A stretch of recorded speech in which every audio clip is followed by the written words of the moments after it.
Welcome back in, everybody. Golf Talk Radio with Mike and Billy, second hour. So glad you're with us. Again, in the studio with me today, Mr. David Schemandel from slicksticks.com, also Nikki Anderson, GTR producer. Great to have both you guys back in the studio. Mr. Billy Gibbs is on assignment, and will be back with me the following week. So, is he test driving a blimp? No, he's got some extracurricular daycare going on right now. Yeah. So they got some things going on that he's got to take care of. But want to thank Pass Robles Inn for partnering with Golf Talk Radio with Mike and Billy. You can call them at 800-676-1713.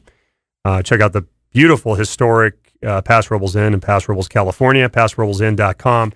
In the next month or so, we'll probably have another contest where we put together Pass Robles Golf Club and the Pass Robles Inn and do a $500 golf package giveaway. That was a great promo. That is a great package. People loved it. We still have people emailing us, even though the contest technically is over. So I still have people emailing, this is great. This is so awesome. We're going to try to get that going again. But this is Clubbing with Dave, and if you guys are just joining us, who've never heard the show before, Dave Schemandel has a long history in the golf industry, both as a player, a club fitter, a builder, instructor, you name it. Cut misser, yeah. And his company, slicksticks.com. You can get a hold of Dave at 805-598-9993. A couple weeks ago, I had brought up kind of inadvertently a topic about golf shafts. And I don't know if I've ever seen Dave get that fired up that quickly. Yeah, it was pretty fast off the launch pad. It was pretty fast. No. So last night when I was putting everything together, I thought, you know what? Dave said he needed at least a half an hour to talk about it. So I thought, well, we can give him a half hour. We might even give him 45 minutes if he wants to. the clock's ticking. So I texted him last night at like 10:30, and he goes, okay, that sounds good. Then he says, you're up late. And I've been looking forward to ever since last night about what Dave's going to say about this. So we went to the PGA Vegas show. I saw some different things there with Flight Scope, and Golf Tech did. How was the Flight Scope? It was very cool. Was it good? It was cool. It was very cool. I almost went just for that. And there was a golf PGA professional who works for Golf Tech, and so he just did a real basic 101 club fitting.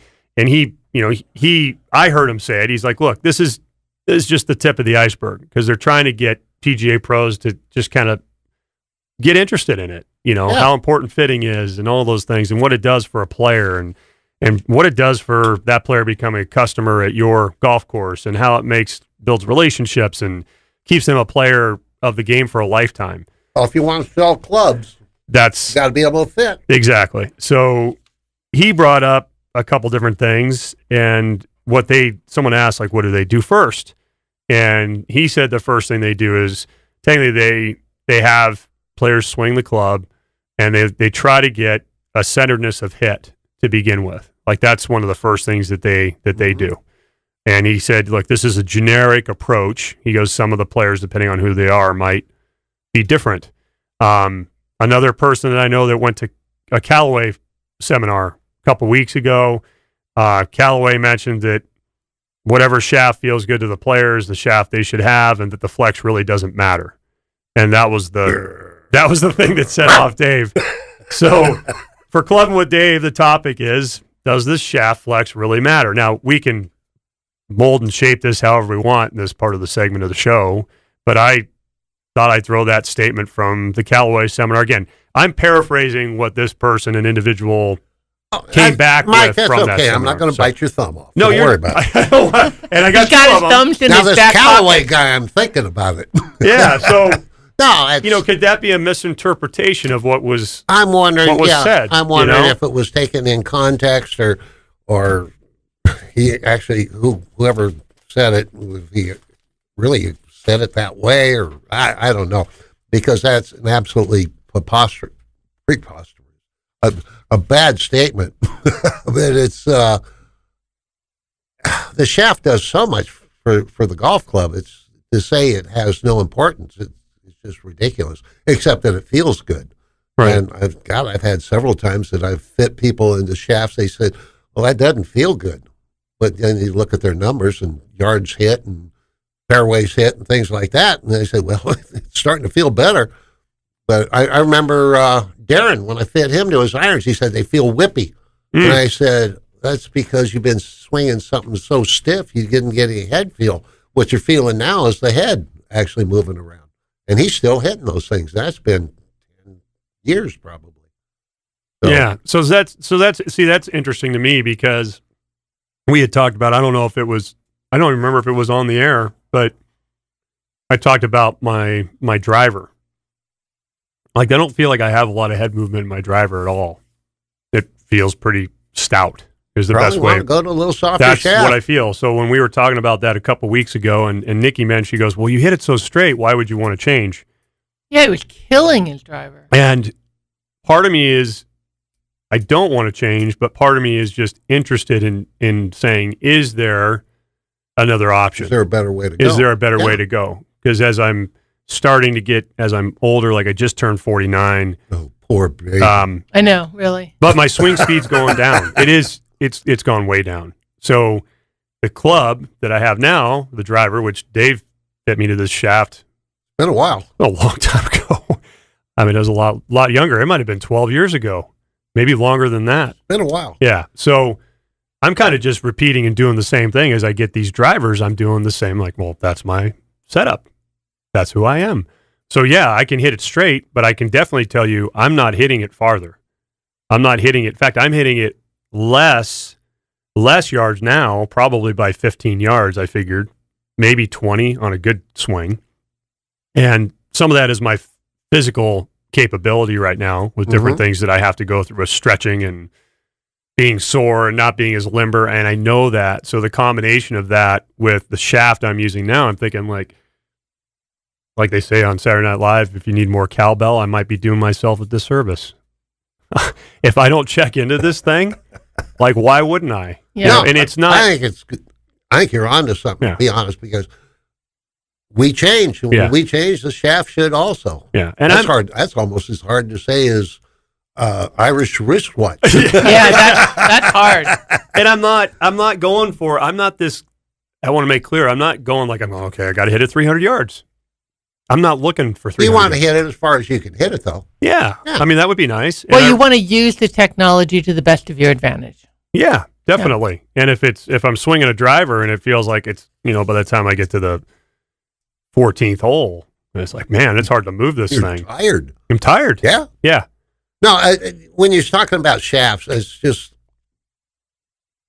finding the right, there's different weights, and that's looking for tempo in your swing and things like that. Kick points, you're looking for elevation or launch angles, and those things are important to look at. But flex is definitely the first thing you look at because, a shaft loads in your transition, and if you can just kind of think of it, it flexes backward, away from the target. And then as you transition in the ball, then it flexes forward. And it's a bad analogy, but it's an easy way to think of a bullwhip. Mm-hmm. And, it accelerates as it's going through. And if you have a shaft that's not the correct flex, if it's too stiff, you're not getting that the flex or transition going through the shot. And if it's got too much flex, you could actually, the shaft will flex away from the target, toward the target, and before impact be flexing away from the target again, which means it's actually slowing down. Yeah. Yeah. And that shows me that, there is an importance to flex. So again, I'm just, because it's easy to talk about this. So if the shaft I have, let's say it's too heavy for me because of the flex, they kind of correlate. You still going at 75-ish grams? 70. Yeah, okay. 70. Yeah, it's probably time. Rogue 70, I think it's a 110. Probably time to get down into the 60s. Yeah. So what is that shaft doing if, let's say, or for anybody, if it's too stiff? You mentioned how it bends towards the target. What would that shaft be doing? Well, weight is just pretty much all about club head speed and matching it up to your tempo. Yeah. If you got a lot of club head speed, you can afford to have a little heavier shaft, lower ball flight, and usually straighter shots. Yeah. But, you always kind of want to go as light as possible so you can get a little more club head speed. Yeah. And make it easier to control the golf club. Yeah, and I mean, like Nicky said, I feel like I do hit this driver pretty dang straight. It's the twist face. Okay. I like it. I mean, when I had it checked out for the spin rate, though, like I told you, it was like 1,800. That's not enough. 1,900. That's... I almost feel like that's Hoyt Wilhelm throwing a knuckleball. Yeah, that's exactly right. Does it dance around the air a little bit? Do you think so? No.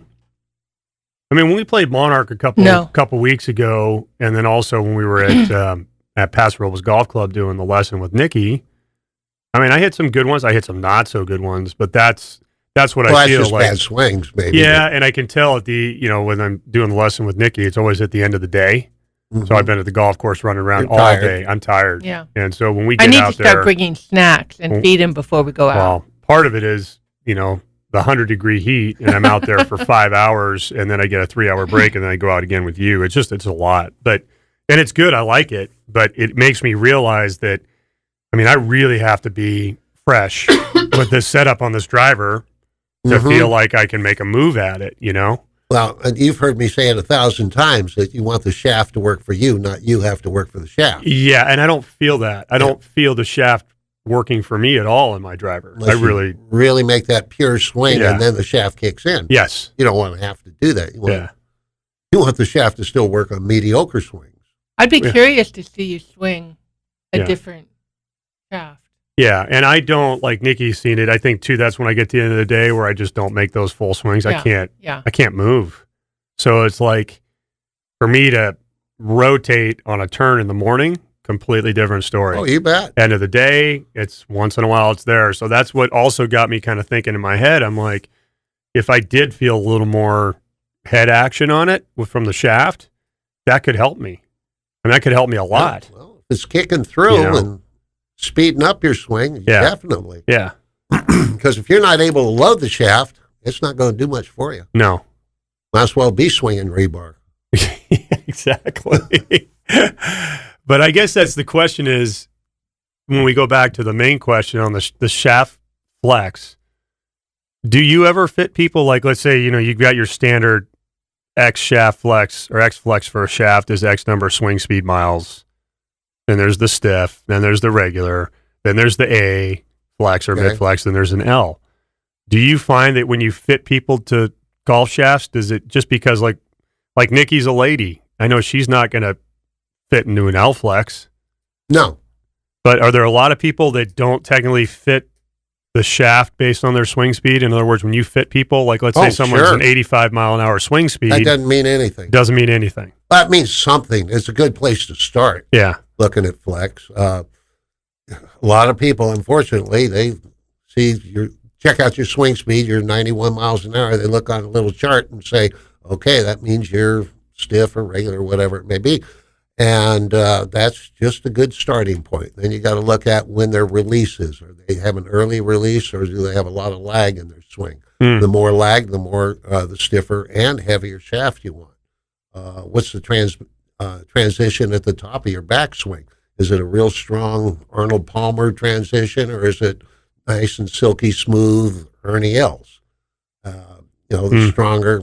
I've fit little old guys with 75 mile an hour driver club head speed to stiff or even extra stiff shafts because they're just so their transition and their is so strong and their lag is so strong that it makes up for lack of club head speed. Huh. So yeah, that's a good starting point, but that's all it is. So when you say transition, are you talking about from the top of the backswing to the downswing? Yeah, when the club goes from one direction to the other, going back to going forward up at the top of your backswing. When it's strong, and you say strong, is that because they're pulling down with their hands, or is it just the move is strong, or what? How do you define that? Well, you've seen people that just swing, take the club back into the top of their backswing, and then they're just very violent from there on.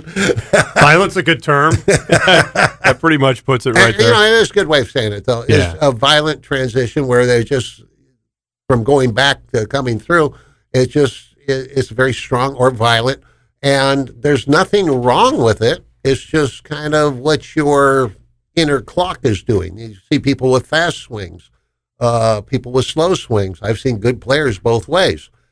It's the same way with what your transition at the top is. Now, kind of going back to what the Callaway people were saying, that flex doesn't mean anything. Well, you can, if you got somebody with a silky smooth swing, Freddie Couples, something like that. Yeah, they can swing softer shafts. Ernie Els was known to hit regular flex every once in a while in PGA events, but he's so smooth. I mean, those people are few and far between. Yeah. And but it's just basically the more violent you swing, then you go to a stiffer and heavier shaft. Yeah. So that probably is more the player who gets really aggressive. Like they probably feel they generate a lot of their power. Like it's interesting. Everybody's got a kind of different perception of where they create power in their swing. Oh, you bet. So some players are in the start. They're like, hey, if I just make a good turn on it, I got my power. It's there. It's loaded up. Other players they get to the top and they're like, okay, I got to get my lower body moving. I got to shift or use the ground. I got to use the ground. Yeah. And then other players are like, it's all about how high I finish or how much extension I have or how quick my hands move through the hitting area at impact. It's fascinating. Yeah. You can teach mechanics to a golf swing, but you can't teach feel. Yeah. And, you might have 25 guys doing the exact same thing and they're feeling 25 different things. Yeah. So, that is so true. Like when you do fittings, just the X factor is you don't really, like you as a fitter, you don't really know what that person's feeling unless they describe it. I have a fit today that for a full set, I guarantee I'm going to be asking a lot more than I'm going to be telling. Yeah. Because I've never seen this person before and I got to get a feel for, what they're doing. I'll have the launch monitor out and all that, but it's always nice to know what they're feeling in their swing. And you probably ask them what they're trying to do. Of course, you bet. Yeah. And, you were talking about the guy at the PGA show and he was talking about fitting. I always have them hit their club first. And if they hit a few shots with their club, and I get numbers on it or look at ball flights or whatever. And then I look at their club. What kind of a head is it? Does it have a low center of gravity or not? Is it draw bias? What kind of shaft is in it? And then I can usually get a pretty good direction to go from improving on a club instead of just coming out cold. Right. Coming out cold, it's can be done, and it's not all that hard. But if you have point A to start at and say, okay, well, this club's got a stiff shaft, and it's 9 degrees, and I've got not enough spin, and the ball's traveling low, well, I probably need a little lighter shaft, a little more flex, and maybe a little more loft on the head, and then we start tinkering with that. Yeah. Interesting. So if someone wants to get a hold of you, Dave, what's the best way for them to get a hold of you to do a fitting and get going on all that stuff? 805-598-9993. Awesome. He's Dave Shamandel, slicksticks.com. And by the way, if you guys need club repair, Dave does a great job. We take all of our stuff from Pass Rebels Golf Club. If you guys are in North County listening, you can bring it by Pass Rebels Golf Club, and I bring it down to Dave. And you do a great job on all that stuff, man. It's awesome. And grips. For all you people that you need new grips. Get a grip. Just get a grip. Get a grip. There you go. We'll be right back, guys. It's Golf Talk Radio with Mike and Billy, brought to you by slicksticks.com and Dave Shamandel, 805-598-9993. What was that number again? 805-598-9993. We'll be right back. Stay with us.